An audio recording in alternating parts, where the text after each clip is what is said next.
Olá! Hoje, no Encontro com Educadores, nós temos a participação do professor Antônio Carbonari. O professor é um grande nome da educação brasileira e fundador da Anhanguera Educacional, uma das maiores instituições de ensino do mundo. Antes da fundação da Anhanguera, em 1994, deu aulas em escolas estaduais, cursinhos e universidades. Foi coordenador de curso, diretor de faculdade, secretário-geral e pró-reitor da Universidade de São Francisco. E foi também membro do CDES, o Conselho de Desenvolvimento Econômico e Social da Presidência da República do governo Lula.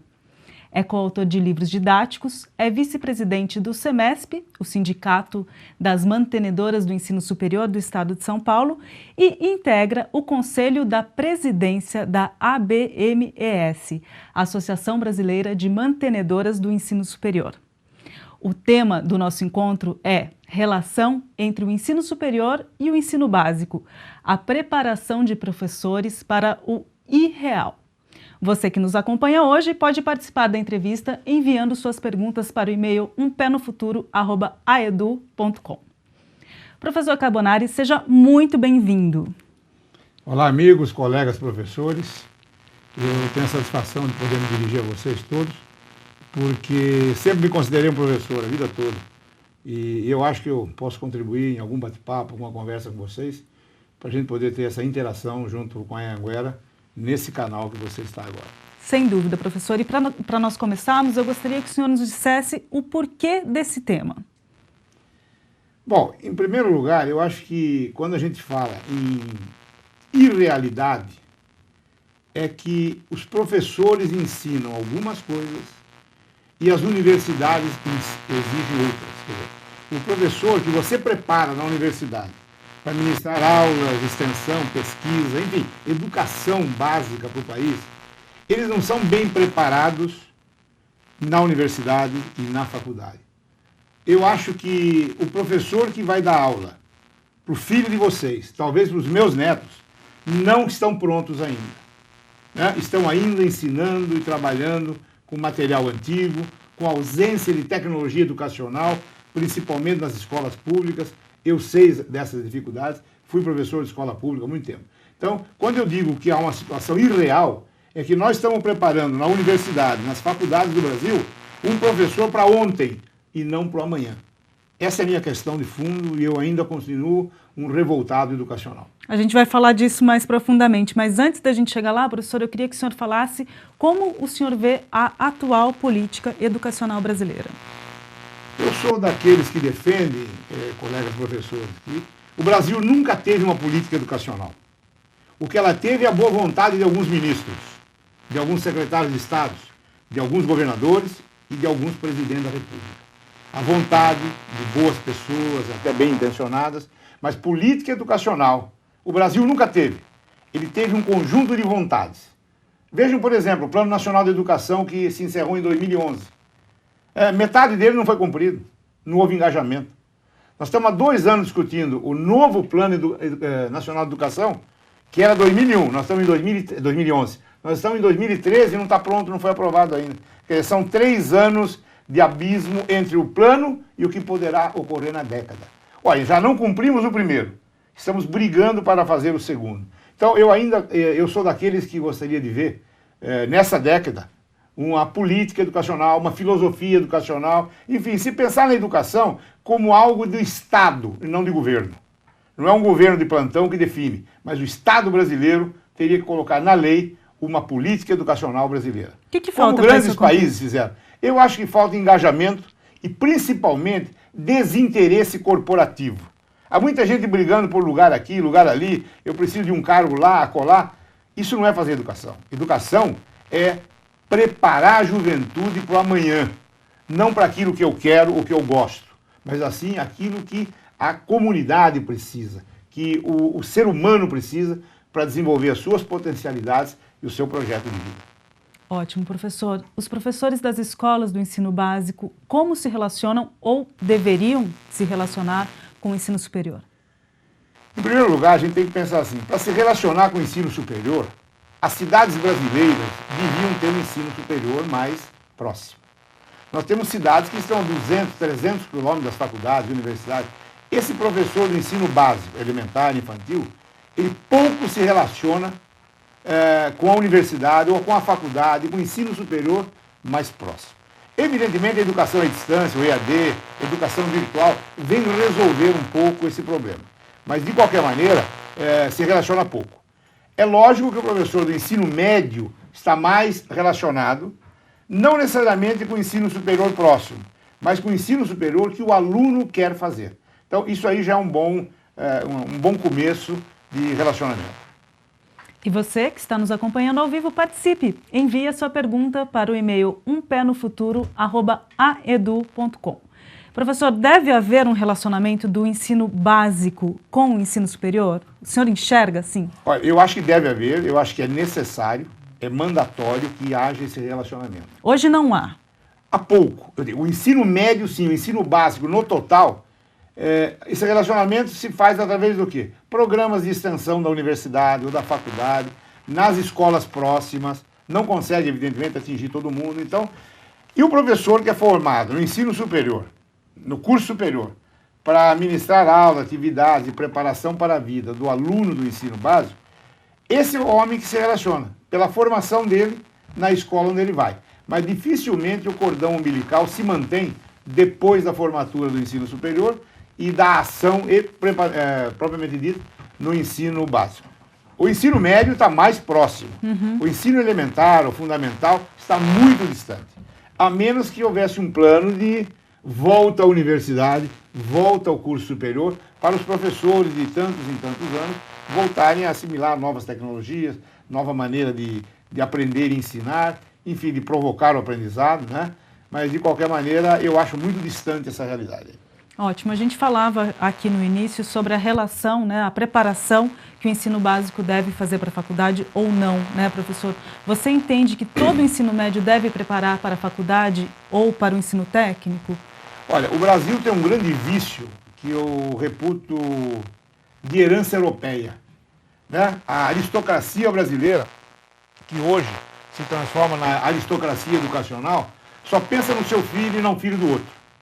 Então o que acontece? Todo mundo se prepara para fazer faculdade. Mesmo aqueles que não têm condição, eles são obrigados a fazer um curso médio que prepara para a faculdade. Ensina muito de matemática, muito de física, muito de química, quando há professor, é claro, para pretensamente ser um profissional de ensino superior. Mas a grande maioria da população não vai para o ensino superior. Aí é que entra então as palavras ensino técnico. Se você tem uma habilidade, uma competência para trabalhar no ensino técnico, na área que você gosta, acho que o ensino médio deveria preparar para o ensino técnico, todo mundo. Mesmo aquele que vai para a universidade. Tendo um bom embasamento, não vejo problema algum. Evidentemente, isso não quer significar volta ao passado, do antigo currículo de científico, normal e clássico, né, da minha geração. Mas, de qualquer maneira, acho que um bom básico no ensino médio, e eu acho que a terceira série do ensino médio já deveria buscar o começo de um ensino técnico. Ótimo. E o currículo do ensino médio, professor, ele prepara bem os nossos alunos para o ensino superior? Eu acho que no papel, sim. Tudo ali está programado. Grandes matemáticas, grandes físicas, grandes químicas, biologia maravilhosa. Só que não há o engajamento do aluno. A falta de interesse, às vezes, os problemas sociais que a juventude está vivendo, a revolta, principalmente, com os processos mais antiquados. Ele deveria ser mais atrativo. Como é que faz isso, professor? Porque isso... Eu acho que é um excesso de conteúdo que o Brasil ensina. Eu não acredito que os professores não queiram deixar as aulas mais atrativas, né? Eu acho que o professor sempre faz isso. E, na realidade, desculpe a falta de modéstia, você que é meu colega, se não fossem vocês, o Brasil tinha parado 200 anos atrás. O Brasil é um país conservador em termos de educação, né? Ele ensina, achando que todo mundo vai ser presidente de empresa, gerente superior. Ninguém faz educação para o trabalho como deveria ser feito e já preconizado lá naquela lei de 1971. Pouca gente faz isso. Nós temos que desenvolver o projeto de vida do aluno, para que ele tenha um emprego, uma boa posição na sociedade, consiga fazer a sua família. Ninguém no ensino médio pode imaginar que eu quero formá-lo para ser um gênio. E no papel, se você olhar toda a programação, o conteúdo, você olha que é primoroso. É muito mais bonito o programa do ensino médio aqui do que nos Estados Unidos, do que na Europa. Só que é uma irrealidade. falta infraestrutura, falta laboratório. Contem, por exemplo, nas escolas de vocês, quantas tem uma biblioteca? Pouquíssimas. Isso significa que não há uma política educacional brasileira. Houvesse essa política, todas as escolas teriam sua biblioteca, seus laboratórios, principalmente a escola pública, né, onde está a grande base dos alunos nesse Brasil. Então, eu acho que o currículo é muito bem feito no papel, mas eu acho que ele é irreal pelas condições de infraestrutura que a escola brasileira oferece. E o que o professor faz diante dessa situação? Ele adapta, improvisa e faz milagres. Eu fui professor de escola pública, eu sei como é que é isso. Eu tinha que levar giz de casa, o retroprojetor era meu, né? Tinha que fazer o quê? Porque não tinha na escola. Então, as escolas do Brasil, um grande número, estão depauperadas. Eu sei disso, é difícil. O professor hoje é um herói. Ele leva livro de casa para os alunos, ele faz até lição de casa ele faz para o aluno. Por quê? O professor acredita nisso. Ele foi formado assim, ele é um idealista, ele gosta, como está no nosso íntimo, né? Todos nós queremos ver o aluno crescer e até ser melhor do que nós. Essa sempre foi a nossa intenção.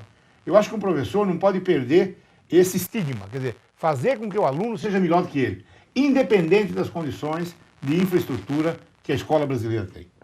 Ótimo. E você que está nos acompanhando ao vivo, não se esqueça de participar. Envie a sua pergunta ao professor Carbonari. O e-mail é umpenofuturo@aedu.com. Professor, o ensino superior sente falta de base de conhecimento para que os alunos consigam acompanhá-lo bem ou não é bem isso? Olha, a questão de base de conhecimento é muito relativo. Eu sou daqueles que, como professor, esteja o aluno em que nível estiver, eu sou obrigado a auxiliá-lo. Se ele está um pouco mais defasado, um pouco menos, vamos fazer um projetinho de nivelamento, vamos dar um livro auxiliar para ele. Nós temos que ajudar o aluno a chegar mais ou menos num patamar para acompanhar o ensino superior. Agora, é evidente, se eu tenho muitas deficiências do ensino médio, é muito difícil você fazer um ensino superior. Claro. Ora, pasmem vocês, eu vou dar um exemplo que todos vocês sabem, né? A matemática. A matemática é um trauma nacional, não é uma ciência. É um trauma nacional. Ele aprende pouco, os alunos fogem da matemática. Como é que esse aluno vai fazer engenharia depois? Ou na área de exatas ou tecnológicas? Ou então há casos que o aluno detesta biologia, não pode nem ver biologia.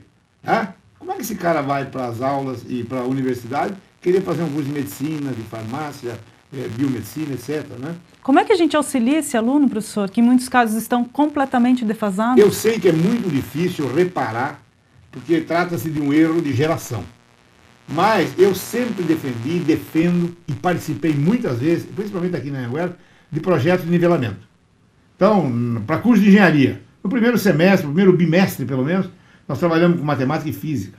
Nos cursos da área de saúde, química e biologia, com livros, com treinamento. Revisa os conteúdos. Revisa os conteúdos. Não adianta reclamar que tem ou não tem nível. O que tem, professor, é pegar esse aluno, agora o professor de ensino superior, melhorar o aluno, trazê-lo a um patamar razoável, né? É lógico, seria ideal que nós tivéssemos um semestre propedêutico, né? Para nivelar todo mundo. Mas aí vem um outro problema da característica cultural brasileira. O aluno quer se formar rápido. A escola precisa formá-lo rápido. Por quê? Porque o Brasil é um país novo. Ele precisa de gente para o mercado de trabalho. Né? E o Brasil, formando bastante, bem, nós teríamos um país maravilhoso. Então, o Brasil tem pressa. E com essa pressa, nós temos que formar, evidentemente, em menos tempo. Portanto, o nivelamento, embora curto, eu acho fundamental um projeto de nivelamento se a gente quiser fazer com que o ensino médio seja realmente útil ao ensino superior. Agora, caso contrário, então vamos dividir de novo. Quem for para a área de exatas faz isso, quem vai para a área de saúde aquilo, quem vai para a área de humanas outra coisa. Eu sei que é difícil dizer isso, eu não quero voltar no tempo, na minha época que se fazia isso. Mas eu acho que o nosso ensino médio precisa ser reestruturado. Tá. É muita especificidade da física, da química, da biologia, né? Tem gente vendo como mexe com DNA no colegial, é muita coisa. Isso aí é assunto para o ensino superior. Então, o que eu acho? Melhorar o currículo do ensino médio, ser mais complacente com a capacidade de aprendizado do nosso aluno, e aí sim, no ensino superior, talvez um semestre de nivelamento, ou um bimestre, para que coloque ele a par daquilo que ele precisa de conteúdo. Agora, há um outro defeito na nossa formação. Sempre que se fala em nível, em universidade, em ensino médio, se fala em conteúdos. O mundo está mudando, o conteúdo está na internet, está disponível. O que é importante é desenvolver competência no aluno. Ele tem que saber estudar sozinho, ele tem que saber achar a fonte, né? Eu sempre brinco muito com os colegas aqui. O conteúdo são os saberes, aquilo que você deve saber. O que é competência? Saber fazer. E o que é habilidade? Saber fazer bem. Então, não basta ter só o saber, é preciso saber fazer. E aqueles que fazem bem serão os mais habilidosos. Mas é fundamental que a gente tenha atitude, que eu defino como querer fazer. Se o aluno não quiser fazer, não há professor gênio que coloque na cabeça dele aquilo que ele deve aprender. Isso tem uma participação da família também, professor? Não tenha dúvida. O grande vetor da formação do aluno no ensino médio é a motivação.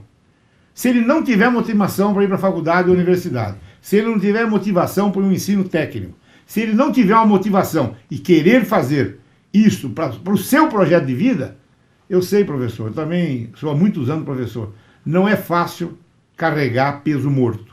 Então tem aluno que não quer isso, não quer aquilo, não quer. Ou fazer uma sessão de psicoterapia antes, de motivação, porque não adianta, ele vai ser um peso na classe e vai atrapalhar, inclusive, o desenvolvimento dos outros.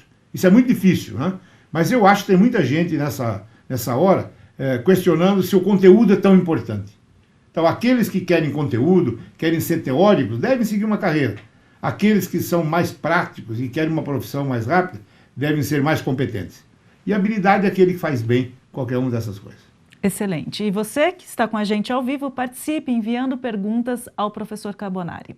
Professor, a volta do sistema de diferentes tipos de ensino médio, como a gente estava falando aqui, o normal, o científico, o clássico e o técnico, isso pode ser uma solução? Você acredita nisso? Olha, hoje eu não acredito mais como solução, né? Eu acho que os 3 anos do ensino médio poderíamos ter 2 anos bem gerais e o 3º ano já começar um início do técnico.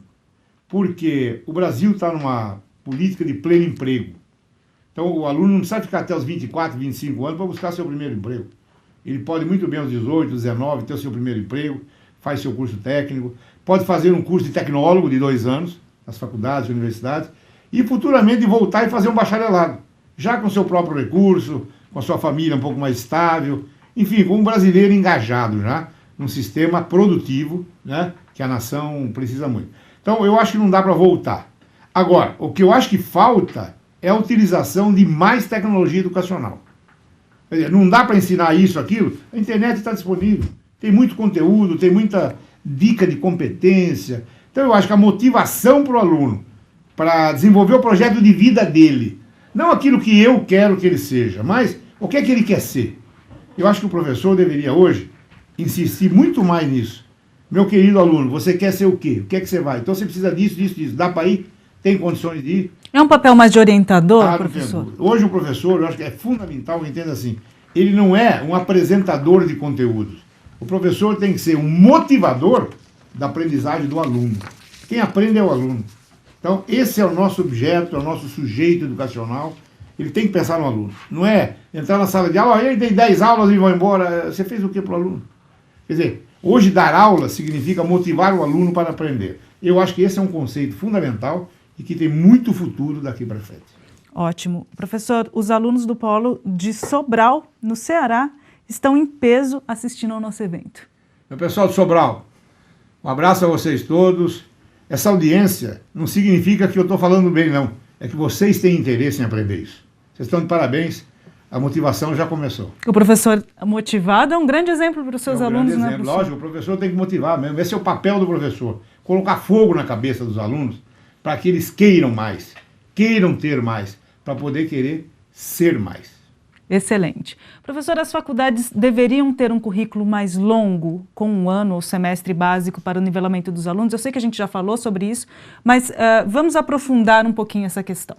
Eu estou colocando aqui, evidentemente, uma opinião pessoal, mas é uma opinião pessoal também bastante vinculada ao mundo moderno. Eu também viajo bastante, conheço muito, discuto muito com alunos. Está imerso no mundo da educação. Imerso no mundo educacional.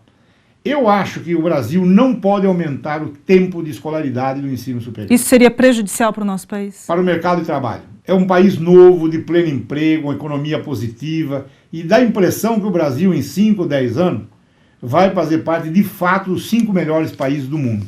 Então nós temos pressa, eu tenho pressa. Eu queria ver vocês todos formados, trabalhando. Agora, é preciso um pouco de nivelamento. Por isso, quando eu falo um semestre, eu já reduzo para um bimestre. Mas talvez um semestre ninguém vai perder nada. É preciso, num curso de graduação, seja tecnólogo, seja bacharelado, ou mesmo licenciatura, que não queiramos nós ensinar e produzir tudo o que existe no mundo de conhecimento. Se eu quisesse isso, não dá para fazer engenharia em 5, 6 anos. Não dá para fazer direito. É uma vida inteira. É uma vida inteira. Então, que básico nós devíamos ter de formação geral para o nosso bacharel? Bacharel em administração, em medicina, em engenharia, em direito e outras profissões, as licenciaturas. Eu sou contra o alongamento do curso superior. Sou contra. Por quê? O nosso aluno está sequioso para entrar no mercado de trabalho. E o mercado precisando dele. O mercado precisa. Então é o seguinte, eu vou defender uma posição aqui não muito radical, mas eu acho que o Brasil é dos brasileiros. Entendemos isso daqui a pouco. Professor, o professor Rubem Evangelista, da unidade de Sorocaba, um abraço para vocês que nos assistem em Sorocaba, quer saber o seguinte: quais são as competências e habilidades do professor no século XXI? Olha, eu acho que ele tem que ser um motivador. É diferente? Antes, claro, é diferente claro. da do século XX? No meu tempo eu usava 5 cores de giz e lousa. Esse dia eu falei para minha neta de 12 anos, você sabe que o vovô aqui tem 30 anos de giz e lousa, né? Ela falou assim, vovô, o que é giz e lousa? Quer dizer, eles têm hoje o quê? Multimeios à disposição. Né? Eles acham até que o micro hoje, o microcomputador é grande, o smartphone é melhor. Ele vai no ônibus, vai fazendo lição de casa. Então, professor, nós temos que melhorar a tecnologia educacional. Para quê? Para transmitir não conteúdo. O conteúdo está disponível. Aonde ele quiser, ele tem tudo. Né? Muito mais do que qualquer enciclopédia. Mais do que muitas gerações. O que o professor tem que fazer? Ser um motivador, trabalhar aquele conteúdo de tal modo que o aluno conheça alguma coisa, desenvolva a sua competência no sentido de saber fazer. Ué, eu ensino um aluno a somar fração. E eu pergunto, você sabe somar? Ele fala, ainda não peguei bem. Eu não consegui transmitir. Quer dizer, o aluno tem que saber fazer, tem que saber aplicar.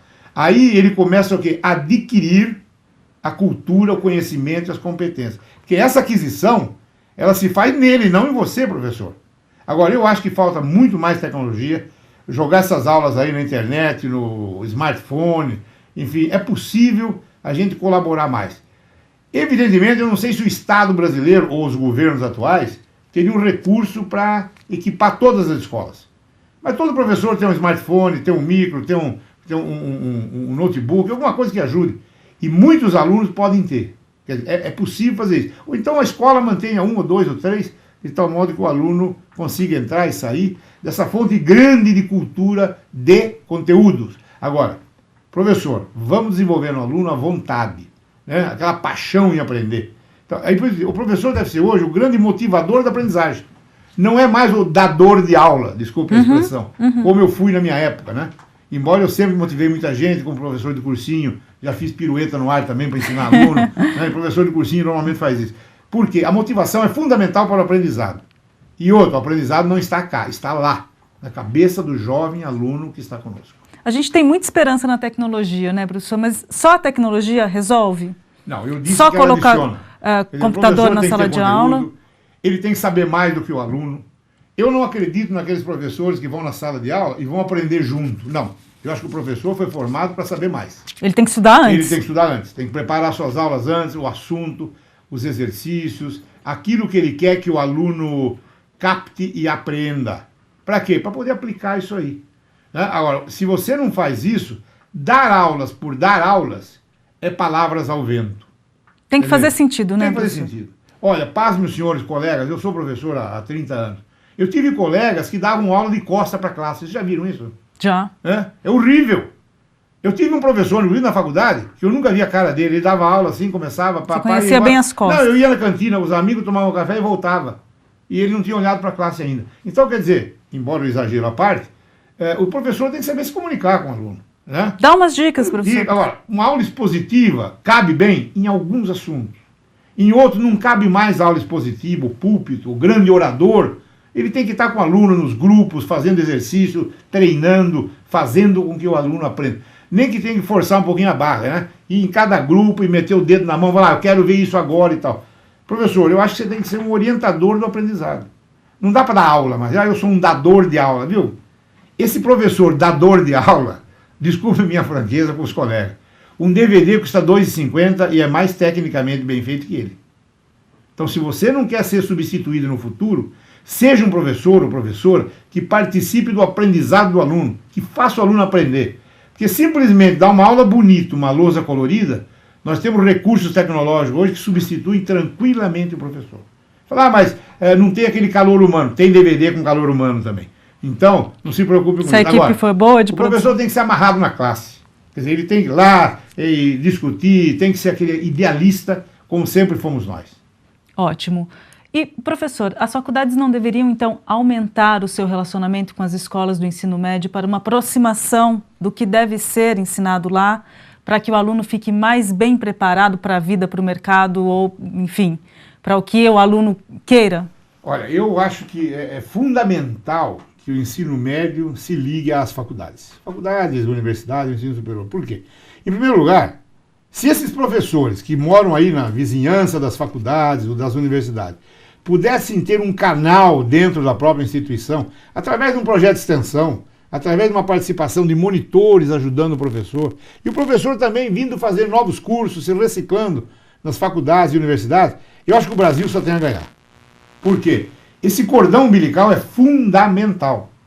Não dá para abandonar um professor no interior desse Brasil sem reciclá-lo.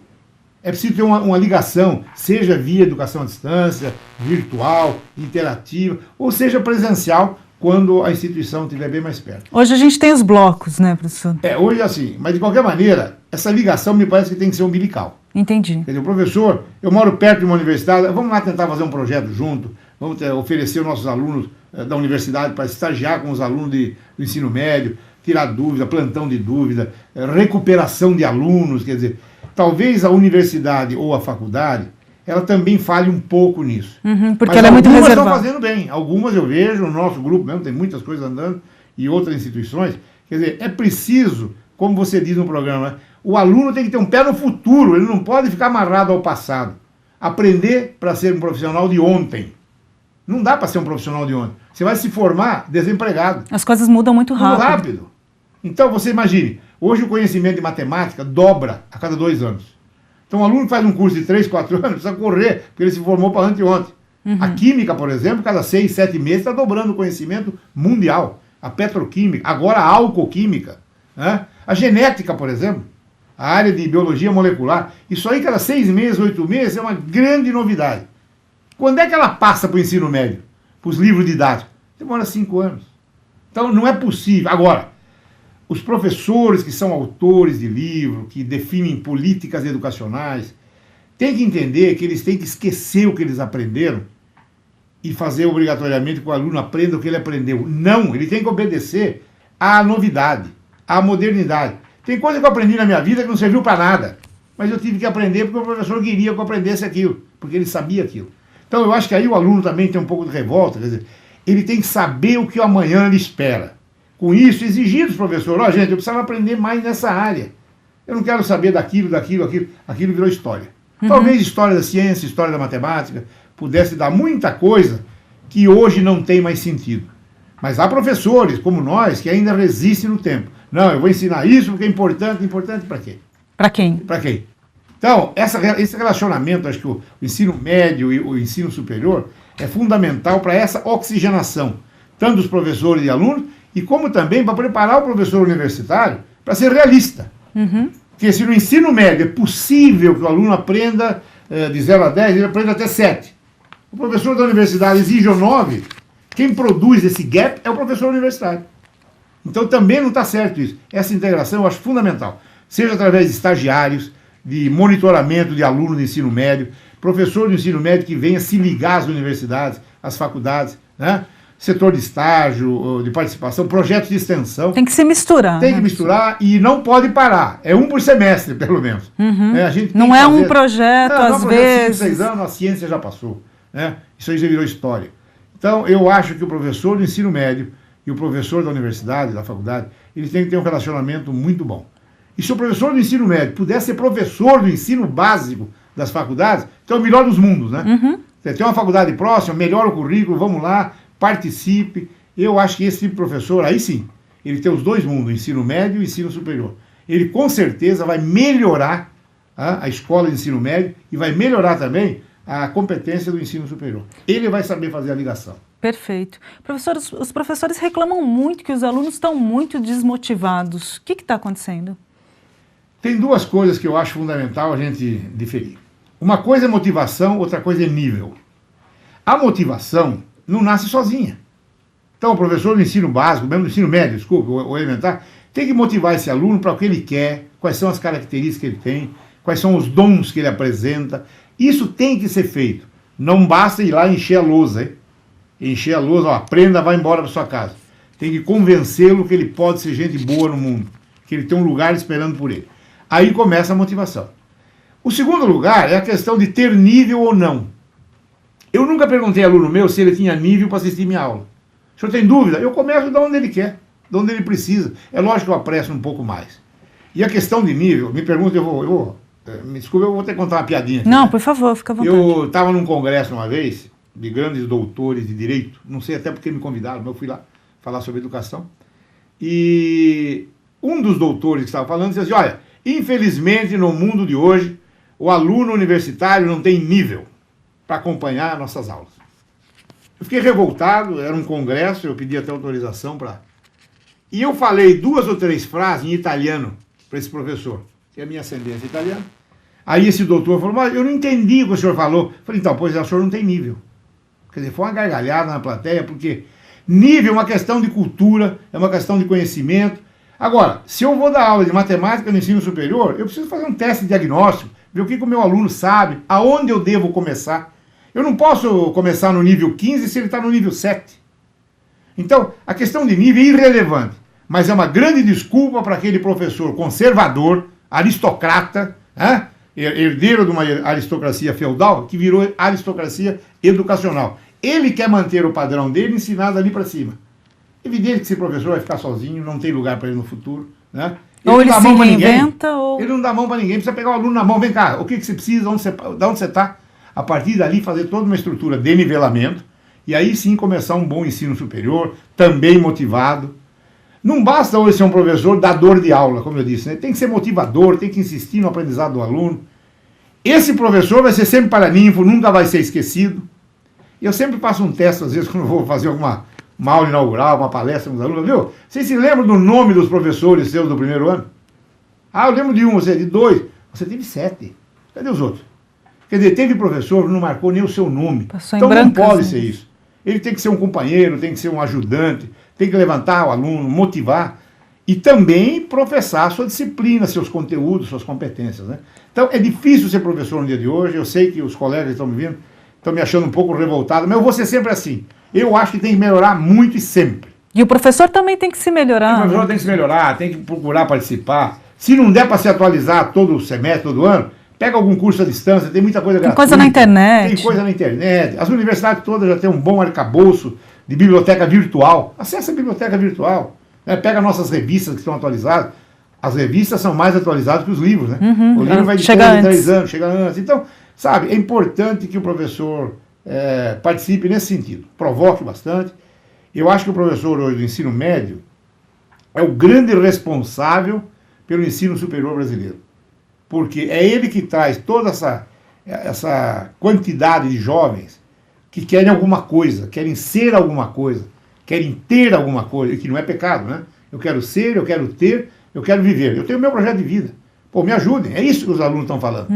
Os alunos não querem, vai lá dar sua aula que eu vou embora. A balada é melhor que a aula. Né? O esporte é melhor. A concorrência social hoje é muito forte. Qualquer aluno prefere ir no campo de futebol e jogar pebolim, snooker, do que assistir uma aula chata. Então, o problema está aí. Precisa melhorar a sua aula, modernizar, mas principalmente muita motivação, muito exemplo de sucesso, para que o aluno enxergue, eu quero ir mais para lá, eu quero ir mais para cá, mas eu quero ir. Esse querer ir precisa ter um professor motivador na sala de aula. Fantástico, professor. Eu tenho uma pergunta da professora Dilce, do Núcleo Regional de Educação de Cascavel, no Paraná. Muito bom dia para vocês que estão no Paraná. O que o senhor acha sobre a ampliação do ensino médio para 4 anos? Já falamos disso, né, professor? Mas vamos Dilce, responder à professora Dilce. Muito obrigado pela sua pergunta. Eu acho muito difícil estender a duração de curso. Eu acho mais fácil, desculpa a minha realidade, mas Eu fui professor de cursinho muitos anos. Eu dava aula 1 ano, revisava o colegial todo, em matemática. Mas eu também dava aula de agosto a dezembro, eu dava o mesmo assunto em 4 meses. Ué, se eu dava em 1 ano e dava em 6 meses, tinha que jogar fora alguns conteúdos, que não servem. Conteúdos tradicionais da matemática, que não tem utilidade nenhuma, apenas para a glória do espírito humano, alguém outro ensinará em outra oportunidade. Então tem muita coisa que precisa ser tirada do ensino médio. Aí dá para dar em 3 anos tranquilamente, ou até menos, né? Dependendo da área que o aluno queira. Eu acho que precisa fazer com que esse aluno do colegial tenha uma introdução ao ensino técnico, que eles querem trabalhar, querem ter emprego. Nem todos querem isso. Muitos têm condição e têm base até financeira, de sustentabilidade, para poder pagar os seus estudos e ir para a universidade. Então, eu não quero atrapalhar ninguém. Mas eu acho que não é solução aumentar mais uma série. A menos que ela seja um pós-médio, técnico, e como todos sabem na lei, que qualquer pós-médio, suas disciplinas podem ser dispensadas do ensino superior se houver similitude de programa e carga horária. Então, talvez um pós-médio já sirva para o aluno fazer um tecnólogo, um bacharelado e tal. Então, nesse sentido, sim. Mas eu acho que o certificado de conclusão do ensino médio, para mim, 3 anos já é suficiente. Tem que vir rápido. Tem que vir rápido. E você que está com a gente ao vivo, participe enviando perguntas ao professor Carbonari. Professor, e a queixa universal de que os alunos de hoje não têm nível para acompanhar o ensino superior? Nós já falamos bastante sobre isso. Já falamos bastante sobre isso. Existe um gap aí, existe um buraco aí no meio, né? Entre o que o ensino médio trabalha e o que o ensino superior obrigatoriamente começa. Volto a dizer, o professor do ensino superior, ele não pode querer ensinar dele para cima. Ele tem que ver, bom, como é que é essa classe hoje? É uma certa prepotência, professor? Eu não sei se é prepotência ou é má formação. Ele foi ensinado de que assim, todo mundo tinha que ser cientista. Todo mundo tem que ser engenheiro, todo mundo tem que ser matemática. Não precisa tanta matemática para ser engenheiro. Não precisa tanta física para ser engenheiro. A boa matemática é para os matemáticos, as físicas é para o físico. Então, a engenharia é uma prática de ciências, como são a matemática, a física, como a biologia. A biologia é uma ciência, a medicina é uma técnica. Quer dizer, então, para você fazer um curso mais tecnológico, mais profissional, a base das ciências, ou as ciências básicas, tem que ser dosadas. Não pode ensinar tudo. Eu fui professor de cálculo, engenharia, mas eu sei disso. A gente ensinava coisa que ele vai usar na pós-graduação. Para quê? Então vamos fazer um básico bom, mas eu queria ser especialista em tal coisa. Faz aí uma especialização, uma pós-graduação, não necessariamente acadêmica, uma pós-graduação profissional. De modo que você aprende um pouco mais tarde, mas já com o seu interesse, já com o seu emprego, com a sua vida já estabilizada. Então, eu acho que a questão de nível é isso. Quer dizer, esse buraco existe, talvez por falta do relacionamento maior entre o ensino médio e o ensino superior. Ambos ganhariam nesse relacionamento? Ambos ganhariam, não tenho dúvida alguma disso. Professor, a Kátia, de Jaraguá do Sul, tudo bem, Kátia? Seja bem-vinda ao nosso espaço. Pergunta o seguinte: a defasagem apresentada no ensino médio não teria sua origem no ensino fundamental? O que fazer com essa defasagem na alfabetização? Olha, eu não acho difícil fazer alfabetização em 2 anos. Eu acho que o aluno com 6 anos, 5, 6, 7 anos, tem que estar alfabetizado. Essa juventude de agora, aliás, estão aprendendo isso mais fora da tecnologia do que dentro da sala de aula. Então, eu acho que a alfabetização é fundamental. A partir daí, os conteúdos que têm sido ensinados me parecem bons, alguns excessivamente profundos, que não precisa. Você não pode formar especialista na primeira fase da vida do aluno, no ensino elementar. Da mesma forma, eu falo no ensino médio, quer dizer, tem muita coisa que é do ensino superior, não precisa ensinar agora. Pode se ensinar depois, tem tempo, dependendo até da área, da carreira que o aluno escolher. E a gente não pode esquecer que o Brasil se estruturou, em termos de diretrizes curriculares, currículos, lei de diretrizes e bases, para formar o aluno para carreiras. O Brasil tem uma estrutura universitária carreirocêntrica. Bom, se eu vou formar para carreira, eu tenho que saber o que essa carreira precisa. O que essa profissão precisa. Ela não precisa tudo. Então, o que precisa? Evidentemente, falta uma adequação. E também o Brasil seguiu muitos modelos europeus, Não combina com a nossa cultura. Muito modelo da Idade Média, Nós temos coisas a serem ensinadas aqui da Idade Média, Eu me lembro até, eu vou provocar um pouco os matemáticos, mas Eu, quando dava aula em escola elementar, e eu posso dizer com muito carinho que eu dei aula em todas as séries de todo o ensino infantil, fundamental e médio. Todas. Que bárbaro, professor. E eu, na sexta série, quando ensinava potenciação, eu ensinava logaritmo. Eu ensinava logaritmo. Eu disse, o senhor ficou louco? Louco não. Logaritmo é um expoente, né? Quando eu falei 2 ao cubo igual a 8, esse cubinho, esse 3 é o logaritmo. Né? Até quem nunca foi matemática entendeu o que eu falei, não é isso? Quer dizer, é fácil ensinar. Agora, não precisa criar uma distância entre a palavra logaritmo e a palavra expoente. Quer dizer, o aluno tem que ter uma metalinguagem de compreensão. Né? Vou dar mais um exemplo a vocês, vou provocar os professores de português um pouco. Minha esposa é professora de português e muitas vezes eu tinha que ouvir assuntos do português. Quando se falava assim, não, vamos ensinar o aluno agora epiceno comum de 2, policíndeto. Vocês têm ideia do que significa isso?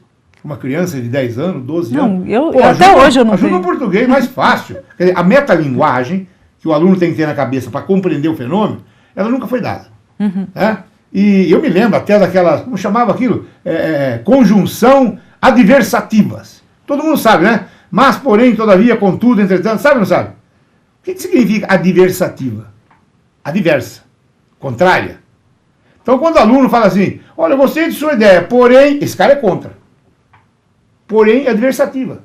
Olha, eu adorei o seu depoimento, professor, mas também ele é contra, ele não gostou da sua ideia, é mentira. Então, as adversativas existem para mostrar a diversidade.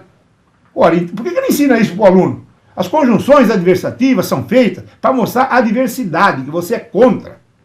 É por isso que os bons advogados, quando vêm argumentos, né, eles conseguem destruir certos argumentos facilmente. Porque eles sabem o que significa as conjunções. Agora, o professor de português tem que jogar isso aí para o aluno. Gente, conjunção adversativa significa adversidade, contrariedade, contrário. Né? Eu amo vocês todos, entretanto, cara, é contrário, ama nada, mentira.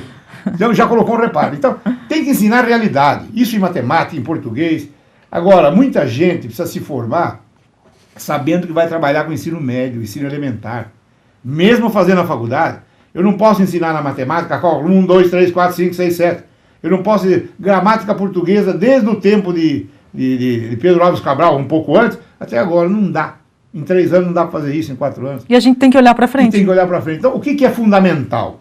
E aí sim, a escolha de conteúdo teria que ser feita com realidade, não em gabinetes educacionais, ministeriais. Sabe, o conteúdo tem que ser feito com educadores. Ó, até aqui dá para ir, aqui não dá. Então alguma coisa pode mudar nesse sentido. Mas a realidade dos conteúdos tem que ser muito bem explicado para os alunos. Perfeito.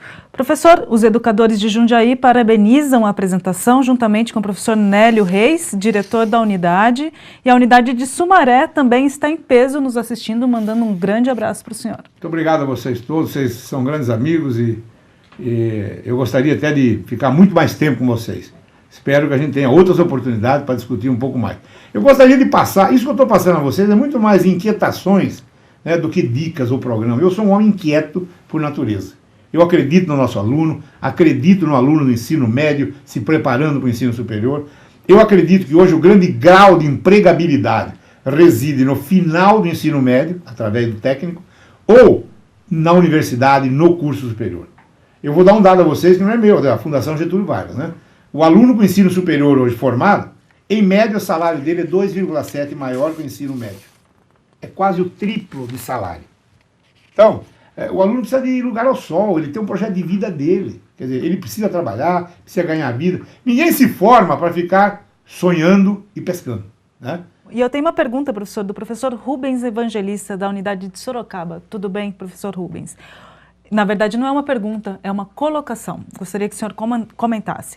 O inconformismo é a maior ferramenta de automotivação e modernização do professor do futuro. E o futuro é agora. Olha, eu acho que o professor, quando ele é inconformado, significa que ele não quer ficar na forma. Não é isso? Inconformado. Agora, que forma é essa? Normalmente aquela forma... Forma, quadrado, retangular, que veio lá daquele passado aristocrático dos professores mais antigos, deve ser rompida, claro. Esse inconformismo, eu acho que é o começo da indignação. A indignação é o começo da busca por alguma coisa melhor. E essa busca por alguma coisa melhor, me parece que é a evolução. Então, acho que todo professor pode evoluir através disso, do inconformismo, da indignação até, com algum marasmo, né? Seja ele de conteúdo, seja ele de política educacional, seja ele de estrutura educacional. Então, eu acho que esse inconformismo é sadio. Quando bem direcionado, é sadio. Com aquela zona de conforto bem desconfortável, claro, né? Não dá para ficar em zona de conforto sabendo que tem uma população enorme querendo emergir, querendo ser alguma coisa, querendo crescer, né? Querendo contribuir com o país. Porque não dá para a gente tirar de pano de fundo o país. Nós estamos educando para uma profissão que vai para a sociedade, para a comunidade que vive em algum lugar, município, estado, mas todos nós vivemos num país que tem uma grande nação dentro. E essa nação, ao meu ver, está crescendo bastante no seu conhecimento, nas suas competências, e graças aos professores, viu? Eu tenho muita fé que os professores vão mudar esse país. Que ótimo, professor. O professor Roberto Vinícius pergunta o seguinte: o conteúdo repassado por um professor formal é melhor do que aquele conteúdo repassado por um professor mais informal ou vice-versa? Olha, eu acho que os dois podem atingir os seus objetivos. Eu sempre fui revoltado, fui inconformado, eu brincava muito em sala de aula, né? Para acordar os alunos, eu sempre jogava uma caixa de giz neles, né? Jogava o apagador para cima, enfim, eu fui desse tipo de professor um pouco arredio a forma bem cartesiana e canônica de se portar. O que me interessava e me interessa hoje é o aprendizado, não como eu faço, mas o que acontece lá. Então, se o aluno aprende bem, sabe fazer tudo aquilo, tem vontade, olha, eu cumpri o meu papel, né? Eu não dou importância ao professor que forma grandes alunos, eu dou importância aos alunos que saem das mãos de grandes professores. Então, o meu vetor está sempre apontado para o aluno. Eles são o nosso futuro, né? Nós somos um passado próximo querendo colaborar com eles, né? Isso é muito importante. Ótimo. E os professores de Jacareí também mandam um abraço e elogiam o programa Um Pé no Futuro, professor. E a professora Fátima, educadora da Escola Estadual Antenor Soares Gandra, na cidade de Jundiaí, pergunta o seguinte: como o senhor vê a possibilidade dos estudantes do último ano da faculdade, de todas as áreas, fazerem estágios nas escolas de ensino médio? Eu acho fundamental. É isso que eu acho que é um pé no futuro, quer dizer, o aluno estagiar nas escolas, auxiliar nas escolas, e em algumas empresas também, porque nem todo mundo vai ser professor, né? Quem vai ser um administrador, quem vai ser um engenheiro, o estágio serve para isso. Quer dizer, essa inter-relação, o estágio com mão dupla, né? Quer dizer, ajudando e também aprendendo. Esse é o papel do estágio. Mas, de qualquer maneira, eu acho que essa participação é importante, esse diálogo é importante. Eu quero também ressaltar que no meu colegial, na época era científico, né? Eu me formei em Jundiaí. Ah, ótimo. Depois foi para... Depois vim para Campinas, mas o meu ensino médio foi em Jundiaí, uma grande cidade. Perfeito. A aluna Rosa, estudante de pedagogia de Jundiaí, também pergunta: como transformar a teoria em prática, visto que o professor muitas vezes tem dificuldade de estimular o aluno a raciocinar? Então, mas esse professor precisa ser um pouco questionado, eu acho. Se ele tem dificuldade, ele precisa se preparar melhor. Como eu vou motivar alguém em matemática? Como é que eu vou motivar alguém em português? Acabei de falar 2 exemplos aí, o logaritmo e as conjunções. Como é que eu ensino alguém melhor biologia? Deve ter uma série de exemplos na área de biologia que podem motivar o aluno. Então, o que acontece? Essa motivação, o professor precisa procurar. Ele precisa se autoconhecer, evidentemente, mas procurar algumas coisas que motivem. Agora, tem muita coisa por aí, gente. Hoje nós temos um cabedal aí de conhecimentos, de técnicas, né? Você pode procurar na web e você acha tanto aí. É preciso preparar bem a sua aula e a gente tem que ter intenção de fazer aquilo. Não vamos fazer uma aula aleatória. Eu tenho que ter a intenção de buscar um exemplo que motive. Então eu tenho que preparar a minha aula. Eu tenho que ter essa intenção. Eu tenho que saber buscar isso para motivar a minha aula.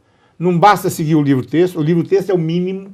Deve haver um livro-texto de referência. Eu sou extremamente favorável ao livro-texto. E aquele que fala, o livro-texto deixa o aluno muito quadrado, é mentira.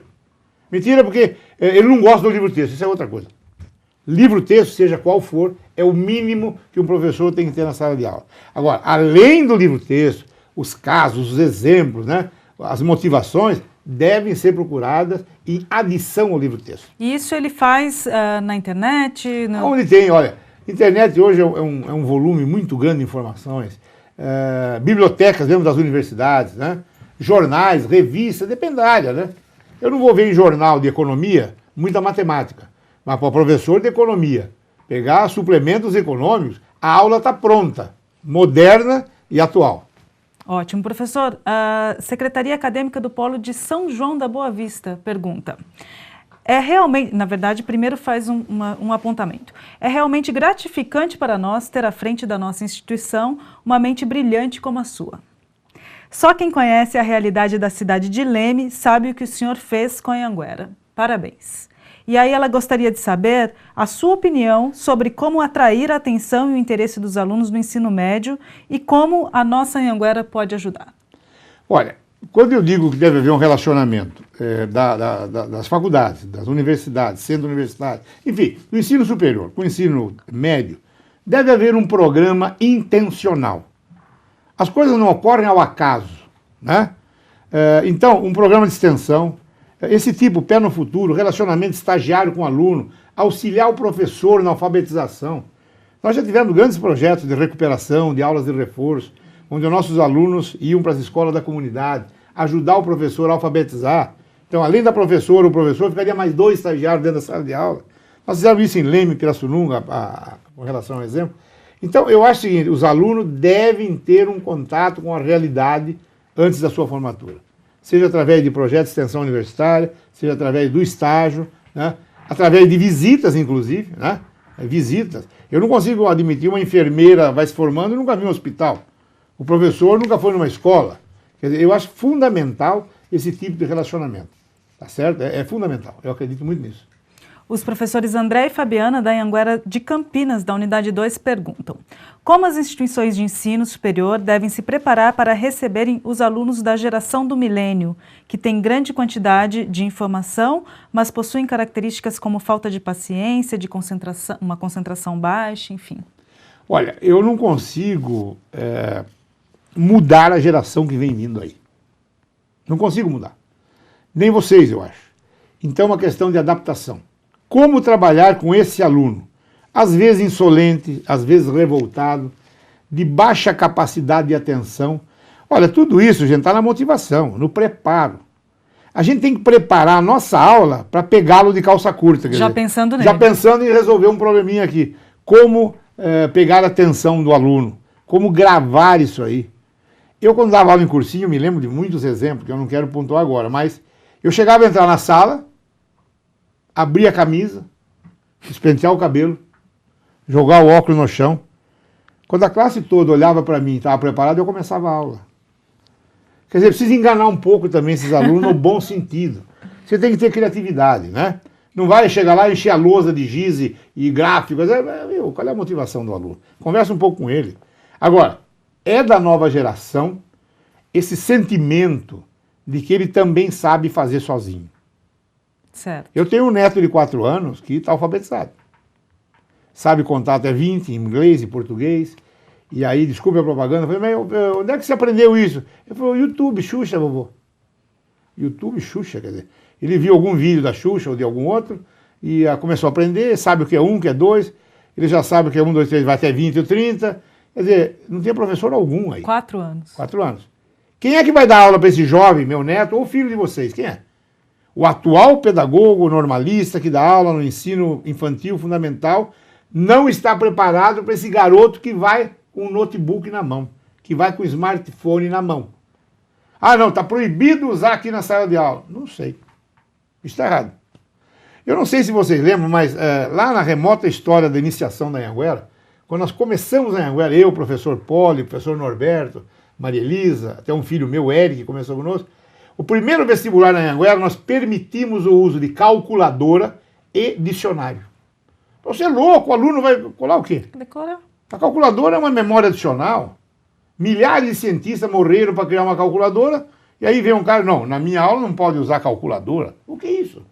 Né? É como se eu dissesse, não pode usar caneta Bic, só caneta e pena. Toca ir lá pegar um peru, arrancar o rabo, pôr na tinta, não entendeu? A Bic veio para resolver esse problema, fora a propaganda, não tem nada com isso. Então, as coisas se modernizam, os instrumentos, a tecnologia devem ser usados. E o professor deve estar preparado para isso, tem que enfrentar essa realidade. Perfeito. A diretora de ensino da Regional de Guarulhos, professora Cida, disse que mais de 70 educadores estão assistindo ao evento na unidade de Guarulhos e todos estão adorando o evento, professor. Muito obrigado, Cida. Os colegas estão aí, os professores, os alunos. Eu tenho muito gosto em poder falar com vocês, porque vocês são o futuro, né? Eu estou indo aqui para um presente bastante distante, colaborando também com todo, mas vocês são o futuro. Eu me lembro até uma vez na minha cidade, eu sempre fui daqui da cidade de Itatiba, aqui ao lado de Campinas, né? Campinas faz parte da grande Itatiba. E quando eu era jovem, começava muito movimento e trânsito, eu vi uma placa de alguém que colocou na frente da cidade assim: motorista, cuidado no trânsito com as nossas crianças, elas são o nosso futuro. Então não estava preocupado se atropelasse velho, estava preocupado se atropelar a criança, porque a criança é o nosso futuro. E eu acho que esses alunos de hoje têm uma ferramenta na mão, têm tecnologia na mão, têm conhecimento disponível, que é muito bom. O conhecimento não é mais de alguns luminares. Só o professor de biologia sabe aquilo. Não, está na rede. Então, e para trabalhar com esse aluno, a gente tem que também estar muito aberto, né? Tem que estar aberto para ele, ao seu questionamento. Eu chego até a perguntar hoje, o que você quer aprender, o que você quer ser, aonde é que você vai se colocar na sua vida, qual é o seu projeto de vida? É só vir aqui, ficar 3, 4 anos e ir embora? Não, eu quero que a sua vida seja melhor que a minha, né? Então, eu acho que esse posicionamento de motivação e de abertura que os professores devem ter é fundamental. Eu repito e eu costumo ser radical nisso aí. O bom professor é fundamental na vida dos estudantes. O mau professor troca por um DVD que custa R$ 2,50. Perfeito. Eu sei que é difícil falar isso, mas a realidade é essa. E tem professores que não gostam da profissão, tem lá seus 1000 problemas, não motivam ninguém.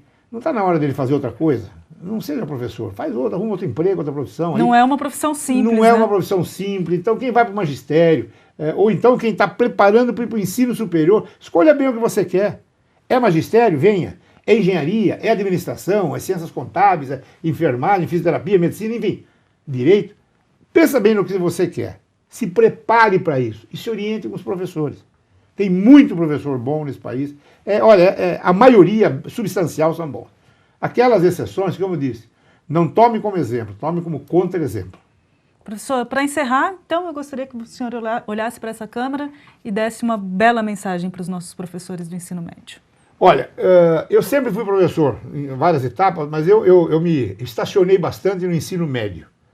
Mesmo porque depois eu fui professor de cursinho, de vestibular, então a minha vida sempre foi nessa região, entre o ensino médio e o básico do ensino superior. Eu acho o seguinte, nós temos que nos preparar bem, como disse o nosso colega, para eu ser inconformado, primeiro eu tenho que me conformar. Eu tenho que ter conteúdo, preciso conhecer a área.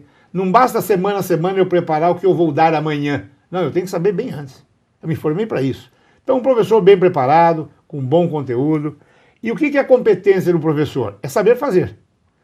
Saber fazer.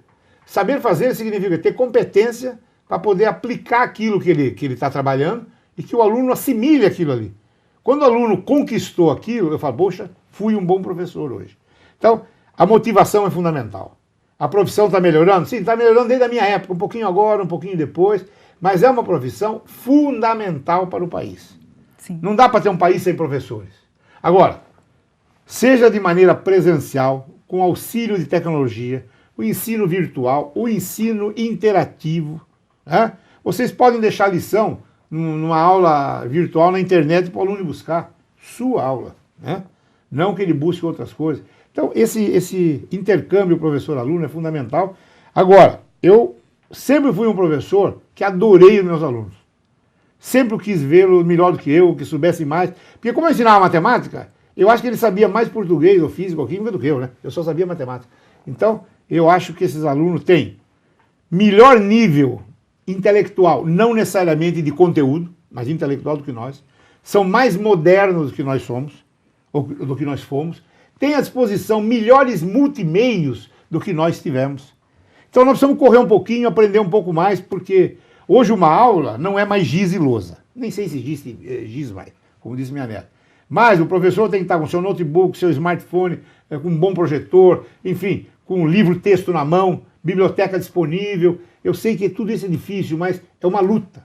E eu acho que o professor, que quer ser um grande elo, né, de ligação entre o ensino médio e o ensino superior, deve ter esse papel. É fundamental, é importante, eu reputo, dos mais importantes na formação da juventude brasileira. Muito obrigado de ter a sua audiência, a sua participação, e fico muito feliz de saber que tem professores aí, como eu, que ainda são apaixonados pela educação. Muito obrigada, professor Carbonari. Agradeço a sua participação aqui no Encontro com Educadores, realizado pelo programa Um Pé no Futuro. Agradeço também aos educadores que nos acompanharam nas unidades de ensino da Anhanguera. O nosso encontro fica por aqui. Desejamos muito sucesso a todos e até mais.